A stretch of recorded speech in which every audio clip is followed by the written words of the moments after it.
Hello, everyone. I'm Adrian Turner. Most of you know me from Turner Coaching, Training, and Consulting, but I'm here in my role today with the TriCounty Community Network, where our executive director is Holly Parker. And we provide coaching and training services to our 70 members there in the role of training manager.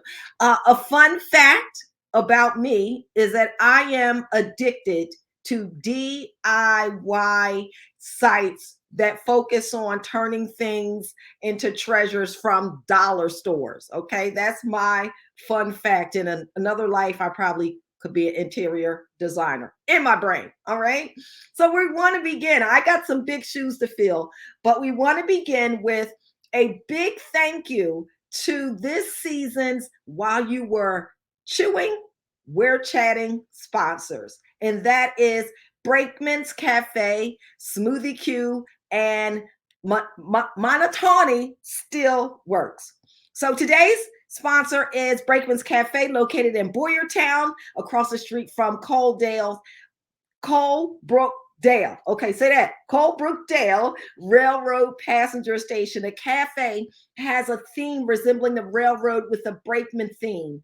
A brakeman being an old-time railroad worker. So at the cafe, they offer Twin Valley coffee, specialty lemonades and teas for breakfast, lunch, and much more that can be enjoyed in their indoor seating or outside under the beautiful magnolias. So today you can win a $50 gift card from Brakeman's Cafe just by commenting on the live episode of the Chamber Chat. So we're looking forward to seeing those comments. Get your $50 gift card. So now it's time for our member shout out. And today's member shout out is Ben Exchange. Ben Exchange has made it their mission to focus on bringing their customers the best experience when searching for insurance and financial products. The Chamber is grateful to have Ben Exchange as a 2022 Supporting Commerce Tiers investor. So now let's get to the meat of it all.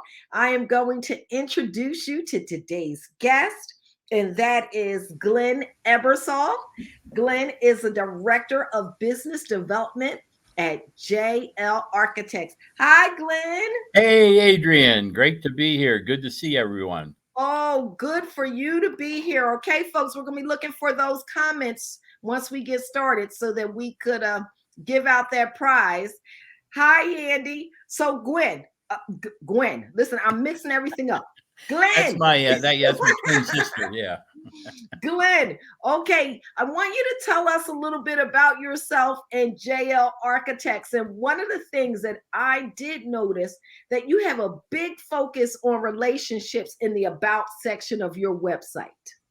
Absolutely. Yeah. And I wanted to do a little segue here. It's very interesting because you had mentioned Manatawny still works. That happens to be one of our clients, one of JL Architects' clients. So we're really pleased to be working with them. And you also mentioned about your DIY and the dollar stores. And another one of our clients is Dollar Tree, Family Dollar. So we are connected.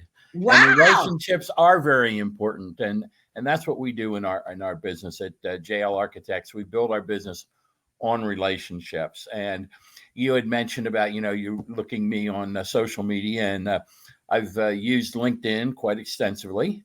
I'm also a writer. I write for 2 business publications, and I have over 24,000 followers on LinkedIn. And that is really something that has been very beneficial, not only to myself, but to the people that I've worked with. I'm a bit of a different person that's in the AEC, which is architecture, engineering, and construction industry. Mm-hmm. I have 2 degrees in engineering, but I knew that I didn't want to do that all my life. I love people. I'm a people person, and why I chose civil engineering was it was the most people-oriented of all the engineering professions. So started out, and then I said, yeah, my real love is business development and marketing. So I've been around the table, so to speak. I've worked for engineering firms, for international architectural engineering firms, construction firms, and also business firms. I was an executive coach, a business coach, had my own business for over 20 years. All those things build up into great resources for the future. My relationship with the TriCounty Chamber also is really rewarding. When I worked for a firm in the Boyertown area, I became active in the chamber and was on the board of directors back then, and also co-chaired the Business Advocacy Council at that time. And when I got back into the area, working for JL Architects located in Westchester, I've rejoined the board and have gotten active again. So JL Architects is actually a nationally licensed commercial architecture firm. Okay. And the largest vertical market for us is retail. And we work across the country, border to border, out of Westchester. After retail, so a lot of the national brands that you would see are many of the people we've worked for. And I mentioned, the Family Dollar, the Dollar Tree, but we've also worked for Starbucks and for many other national brands. And then we also do a lot of work in the food and beverage and restaurant business as well. And then after that is probably the commercial office, the multifamily, self-storage. Yeah. So we have a great group of people. It's a great company culture, for one thing. And that's so important, right? Right very, now, we got this whole thing where people are doing what they call the quiet quitting. Have yes. you heard about that? Yes, I've just been reading about that. I'll probably work it into one of my future articles.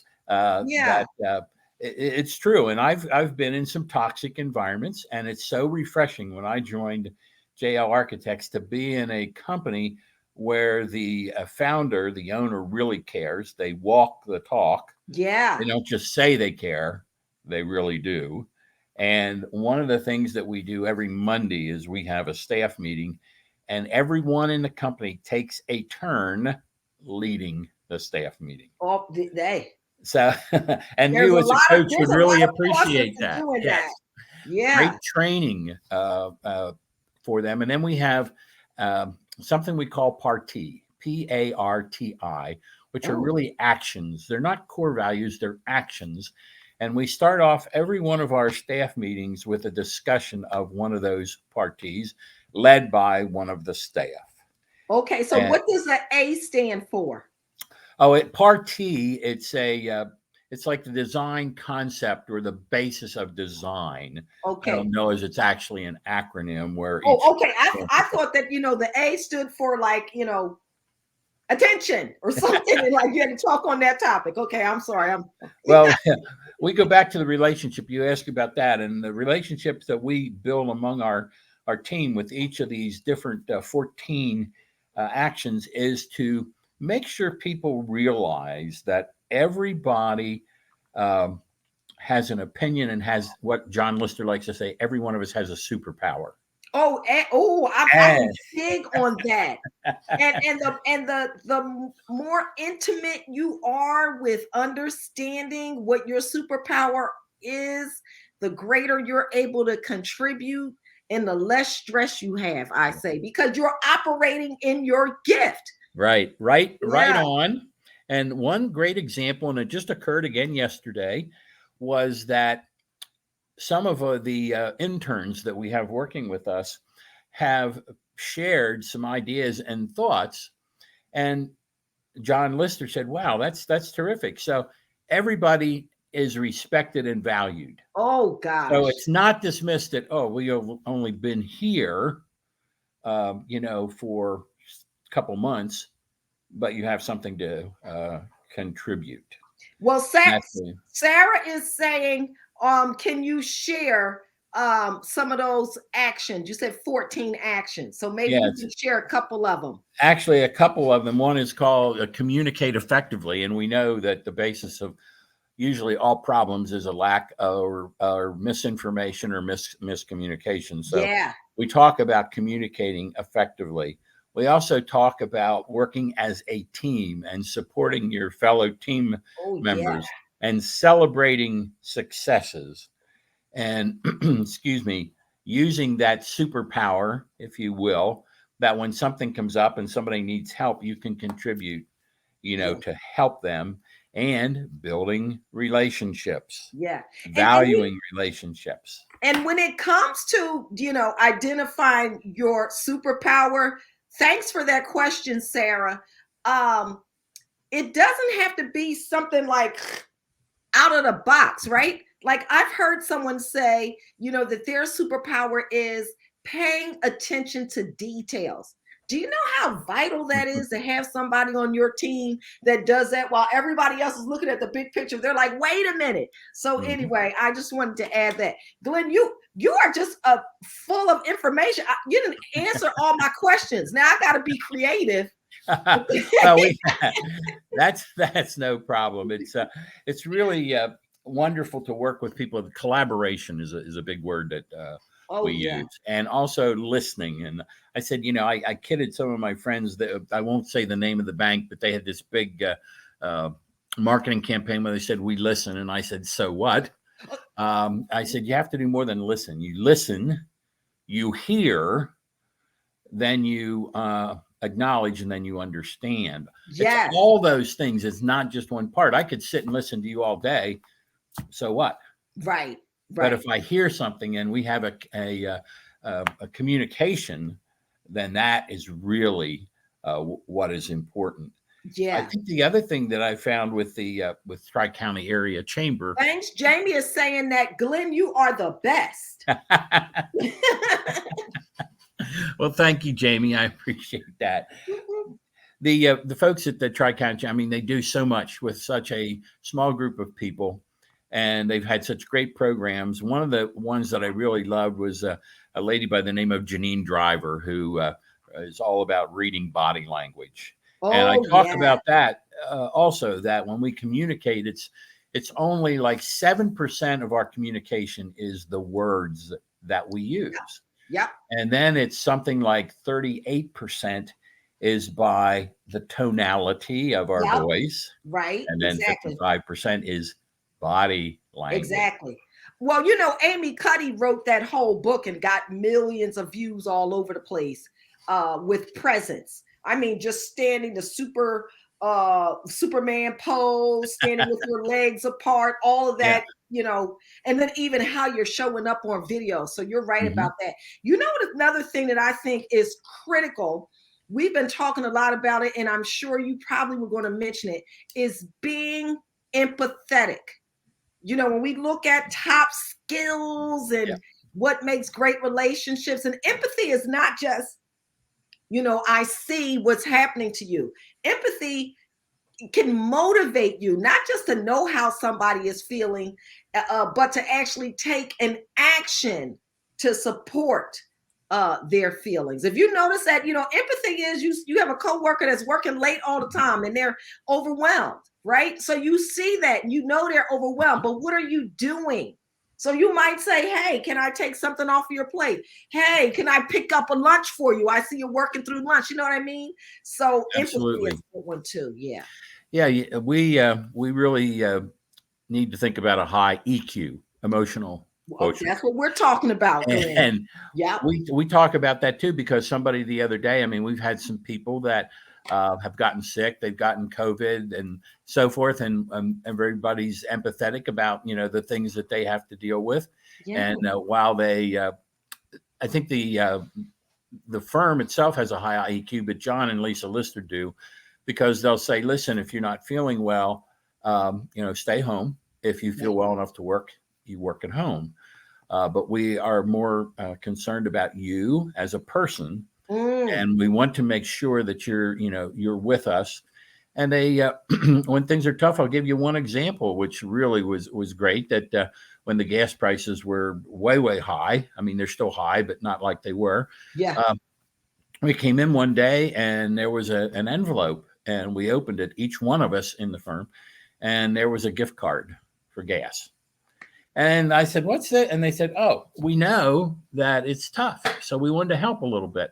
Yeah. I said, I never had that happen anywhere else. But I said, that's showing some empathy. And Yes. when other people have, various stresses in their life. And in fact, before we hired some people a few months ago, I mean, it was really, people were really doing way beyond their call of duty. And John and Lisa said, you know what, let's pick a Friday and we're going to close the office at noon and we're just going to relax and celebrate and take a deep breath. Yeah. Yeah. So, Yeah. Well, when you have leaders, as you said, who walk the talk, that makes you an attractive organization to join as an employee. But how that translates is how you treat your customers. And so that's why, you guys are doing so well over there, because what was that saying? You take care of your employees and they take care of all the rest. So John and Lisa got something good going on. Plus they got you. yeah. Well, thank you. Yeah. I mean, I just see it on such a regular basis, and it's so refreshing to see. And also, even with our clients and the people that I talk to as prospects, you care about them as more than that prospect or client. You care about them as an individual. Yeah. And when they have some things going on, you're not talking to them about business. You're talking about how are you doing? Is there anything we can do to help you at Yeah. this time? Yeah. And certainly respecting them when they need some space, as we say. Yeah. But I think the other thing I found is I'm very encouraged by some of the younger people also, that they see the opportunity to do this, because the first staff meeting I attended, it was led by a recent graduate architect. And I said to her, how many other places could you work and have this opportunity? And the answer was none.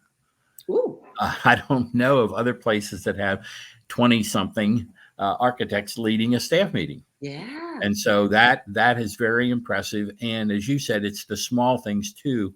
And just the other day, there was a little bit of a frustration working with something. And one of the other architects just overheard this and said, hey, that's the same as this. Why don't you do it this way? And it was like, wow. Yeah. Yeah. So you said two things that I know are important.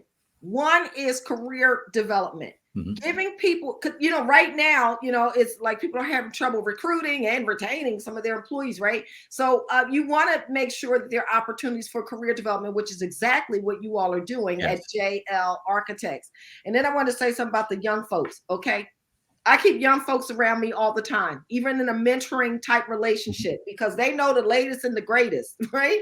And they're very creative. I read this meme today, Glenn, where and this is about young people, but young people. So the person was saying that the child had gone on a school trip and said, where'd you go today? They said, oh, instead of saying they went to the aquarium, they said they went to the water zoo. There you go. See? And that's true, right?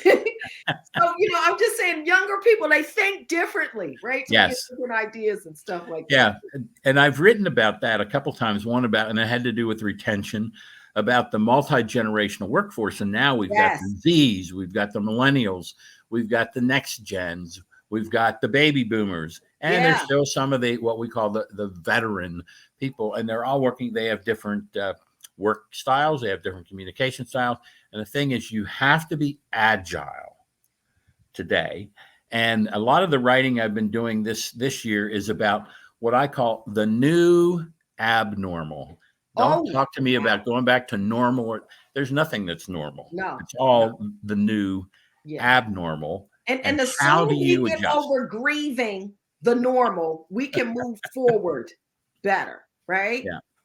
So we look at, in these new abnormals, how do we respond and how do we react? And the other thing is that I've always done a lot of work relative to strategic thinking and strategic planning. And in fact, John and Lisa and I recently were sitting down and saying, we know what our vertical markets are. We know what's strong. Let's look at, hey, which of these markets is going to be the most resistant? Ooh. And which of the ones are going to be better when there's a downturn? And we have a couple that, believe it or not, car washes. Car washes. I was reading a book by a friend of mine. His name's Stu Heinecke. His latest book is called How to Grow Your Business Like a Weed. And he studied weeds for a long time. Oh, we need to put that up grow there. anywhere. Stu Stu Heinecke. He is a cartoonist. STUE? STU, then HEINECKE. How to Grow Your Business by Like a Weed. Highly recommend it.